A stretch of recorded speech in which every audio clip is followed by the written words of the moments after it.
And welcome back to Portland Today. Good Eats. We're getting ready for the weekend. There's a fun event happening this Saturday out in Mount Angel. And if you're a wine enthusiast, you want to educate yourself a little bit more, this is probably going to be a great event for you. Chris Helbling is with us from Whiskey Hill, and he's the big guy. And then Jason Hanson with Hanson Wineries, and both of your vineyards are taking part. And I said, well, is it the deal where I buy a ticket and then I can enjoy the day having different wine tastings? You said yes, but Rod, you're going to be able to educate yourself during the day. So go ahead and tell me about the event.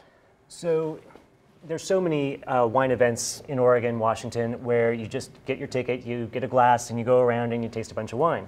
We wanted to add a component onto that. So we kind of came up with wine education.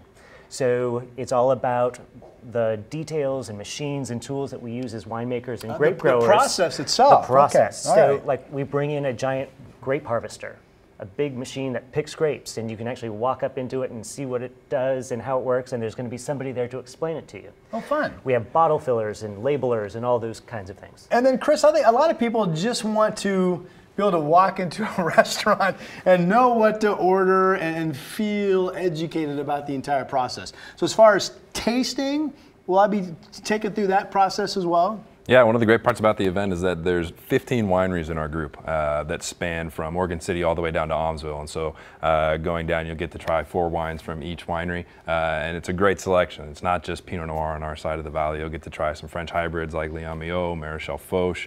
There's Chardonnays. There's all kinds of different stuff that people will get to experience there. Okay, I live in the world, but I spend $40 for a bottle of wine. I want it to be pretty doggone tasty.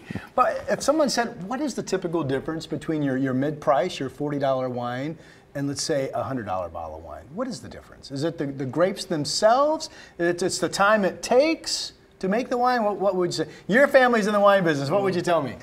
Your willingness to spend the $100 versus the $40 would be probably the biggest component. Really? So sometimes there's not much of a difference. It's marketing you're telling me. Sometimes. There are certainly wines that are going to be worth that $100.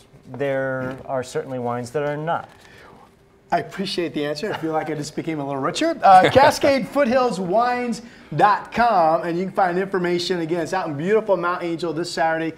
Thanks for being here, guys. And now we're going to continue our show over with